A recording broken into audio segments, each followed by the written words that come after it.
Ya, mengenai konsep sebenarnya lebih ke modern kontemporer ya.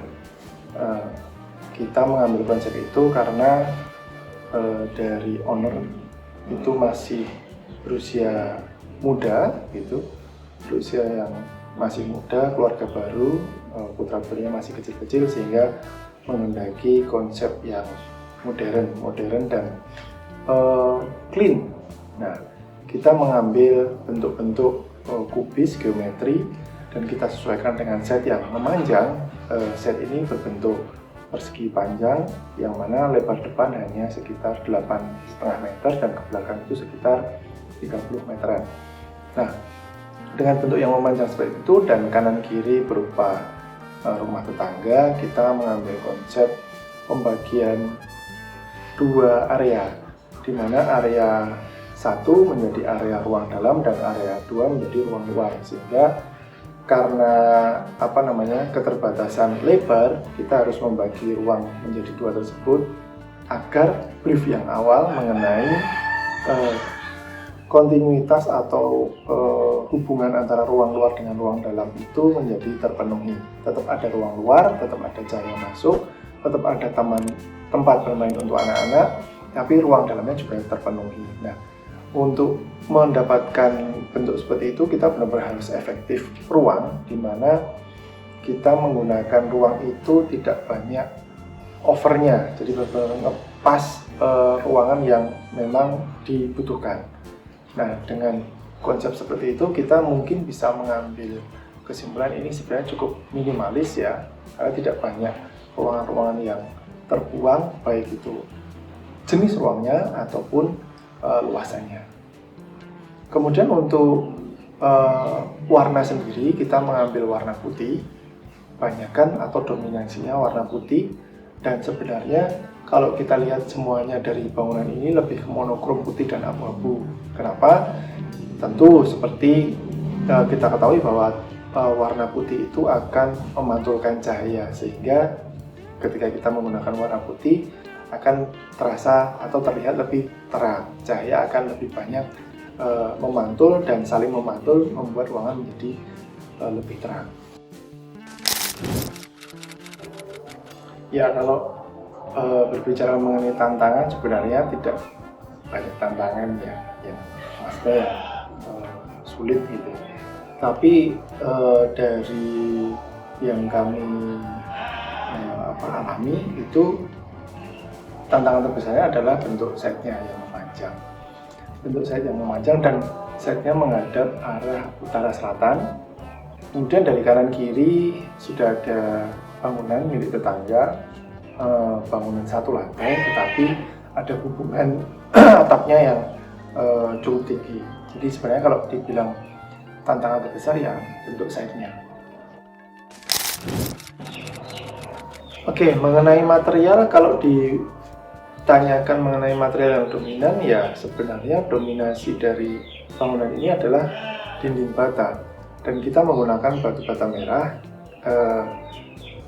Ini juga hasil diskusi dengan konstruktor bahwa lebih baik menggunakan batu bata merah daripada jenis bata yang lain karena lebih kuat dan sebagainya.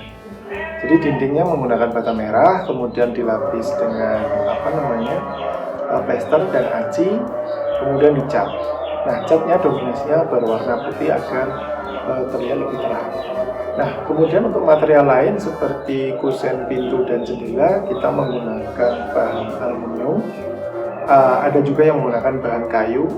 Kalau aluminium itu biasanya dipakai untuk bagian-bagian dalam, yang seperti pintu jendela yang menghadap ke taman, kemudian ada jendela-jendela kamar yang berada di lantai 2, gitu. Sedangkan untuk kayu kita gunakan sebagai pintu utama dan juga pintu-pintu yang ada di kamar, karena secara kekuatan klien masih yakin bahwa pintu kayu lebih kokoh daripada pintu yang berbahan lainnya. Jadi kombinasinya adalah kayu dengan aluminium.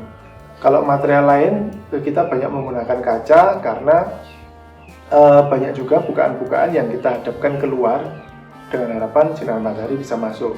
Selain itu, kaca juga kita gunakan untuk railing di tangga dan juga railing di void. Nah, seperti itu. Ada juga beberapa material seperti glass block yang kita pakai untuk di area-area tertentu sebagai penghalang secara fisik, tetapi masih bisa masuk cahayanya.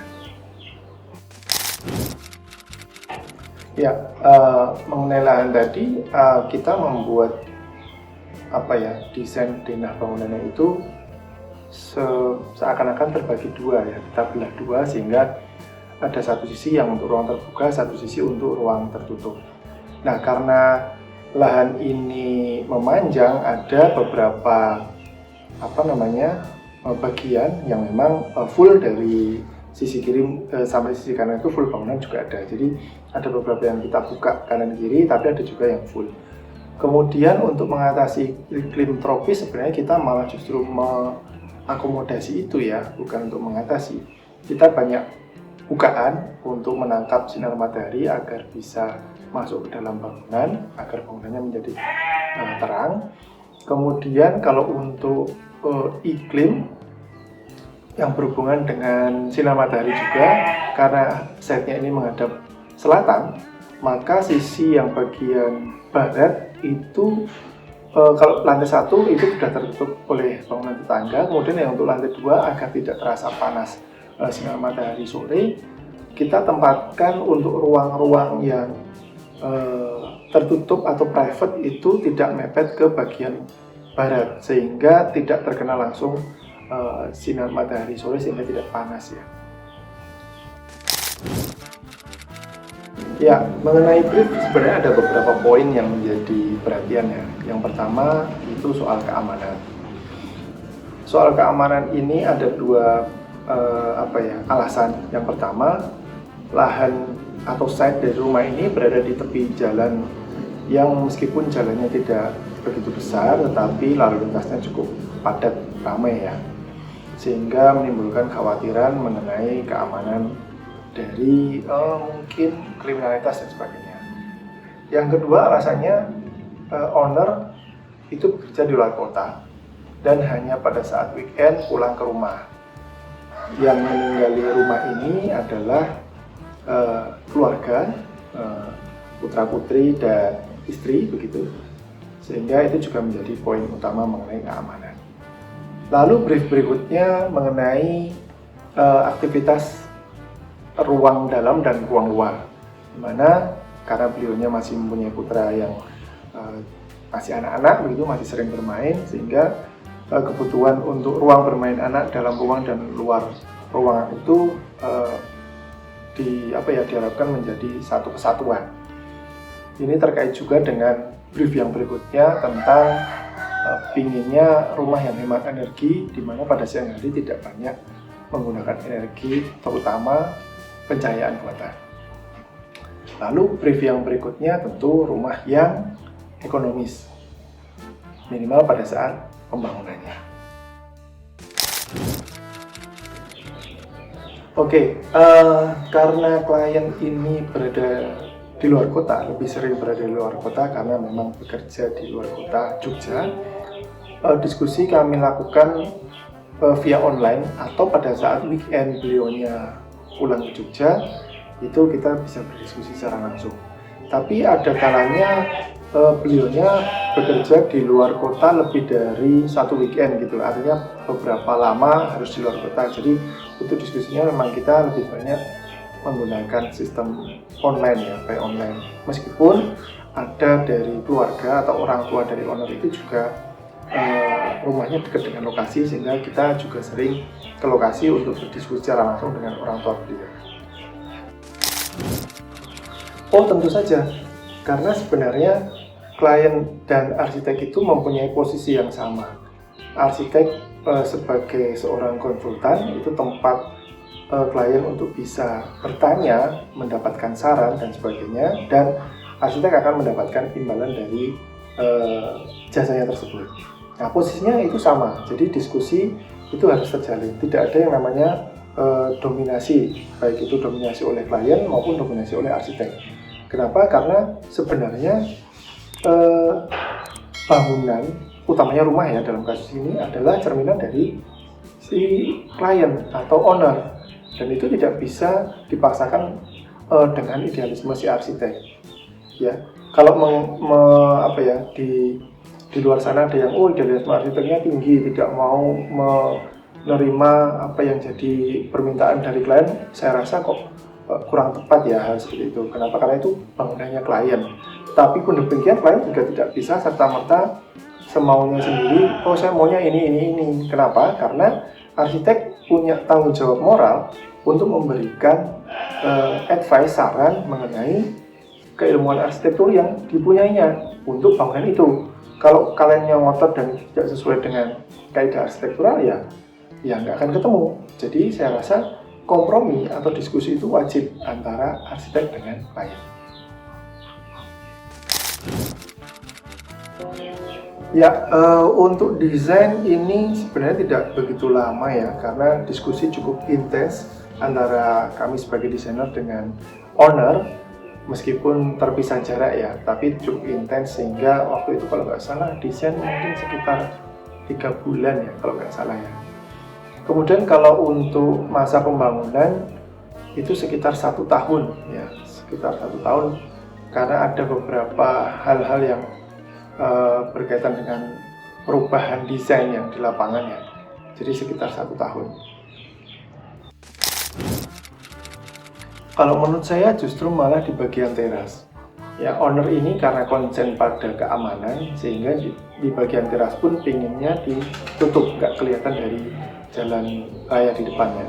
Sehingga antara teras, kemudian ada taman depan teras, kemudian ada pembatas. Nah, pembatas ini kita buat menggunakan glass block juga, sehingga dari depan tidak terlihat, tapi secara cahaya masih tembus gitu ya. Nah, setelah glass block ini depannya baru ada halaman lagi yang nantinya ini bisa dipakai sebagai parkir kendaraan. Meskipun parkir kendaraan utama ada di sebelahnya yang memang kita gunakan perkerasan untuk kendaraan ya. Kalau yang di depan pembatas antara taman teras dengan taman yang ada di sebelahnya itu tamannya menggunakan glass block, perkerasan glass block.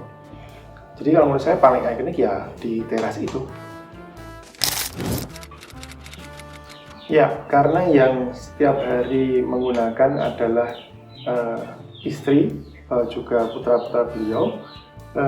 Keseharian dari istri beliau itu lebih menyukai hal-hal yang berbau outdoor atau vegetasi ya, tanaman.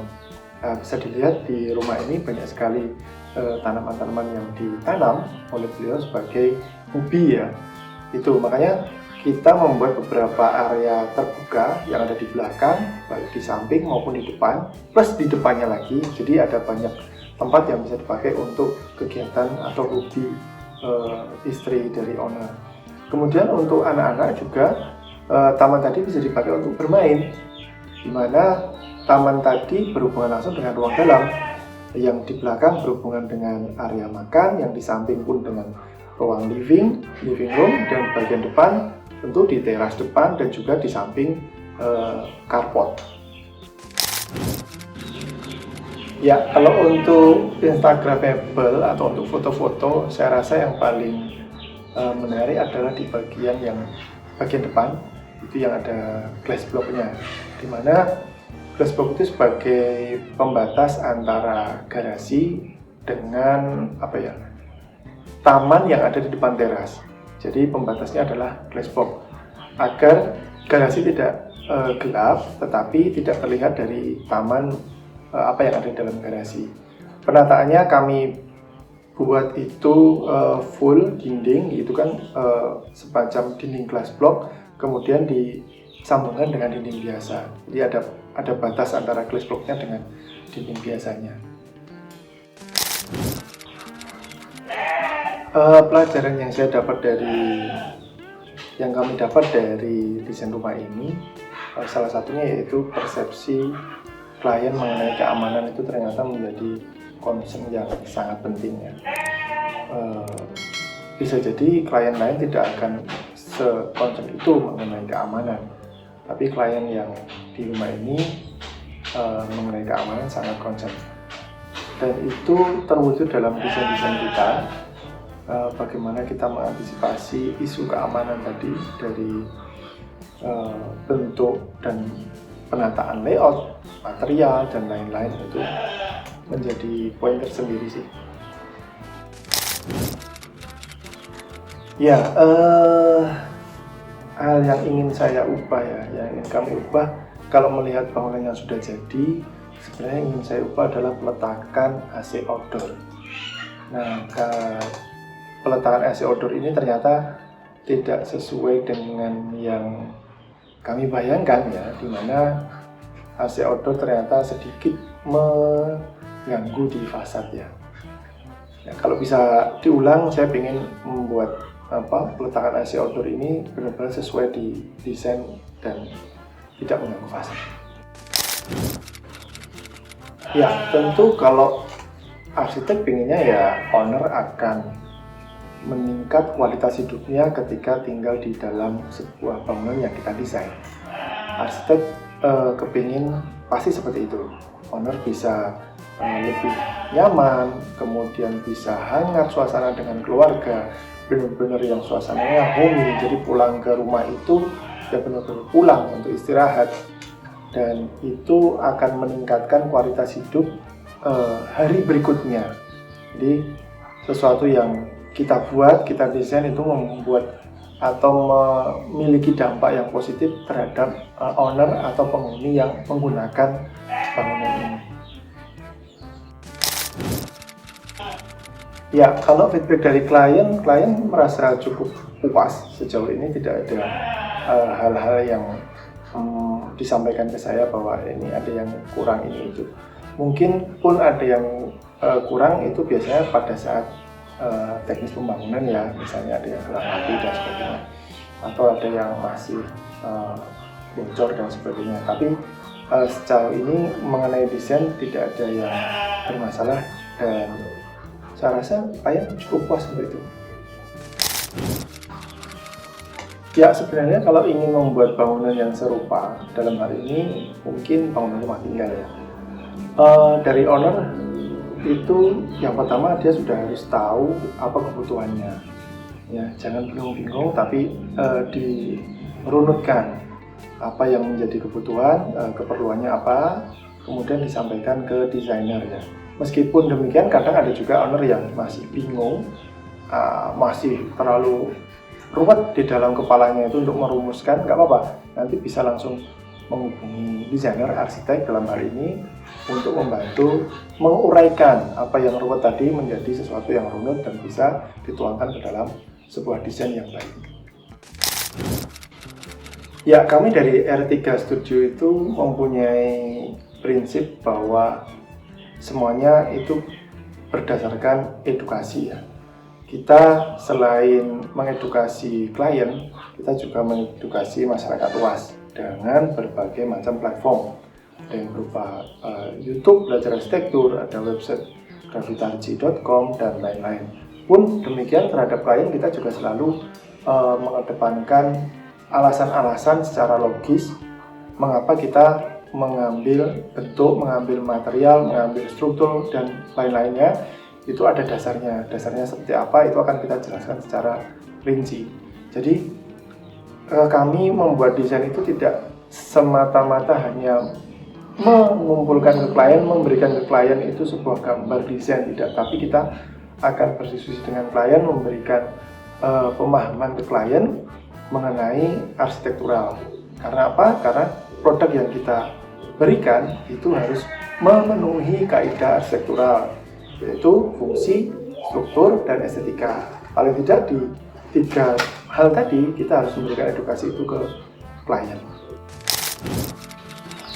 Ya, jika Anda ingin berkolaborasi dengan studio rancang reka ruang untuk membuat desain bangunan Anda yang oke, yang baik, itu bisa melalui beberapa cara. Kami mempunyai website, kami mempunyai media sosial yaitu di Instagram, di TikTok, kemudian juga ada di YouTube ya. Itu ada semua kontak kami di situ. Nanti bisa di search rancang reka ruang studio atau rancang reka ruang saja. Itu di Instagram banyak, di TikTok ada, di YouTube pun juga ada. Selain itu, mungkin teman-teman ingin mengetahui tentang dunia arsitektur, kita juga mempunyai platform tentang dunia arsitektur, tidak hanya proyek-proyek kita saja, tapi semua hal yang berhubungan dengan arsitektur. Itu kita mempunyai channel YouTube yang namanya Belajar Arsitektur. Nah, di situ teman-teman bisa tahu mengenai tips-tips tentang arsitektur, mengenai tokoh-tokoh arsitektur, kemudian juga podcast, kemudian juga ada berita-berita dan sebagainya. Nah, di situ ada banyak sekali. Selain berbentuk video, kita juga menyediakan platform berbentuk artikel.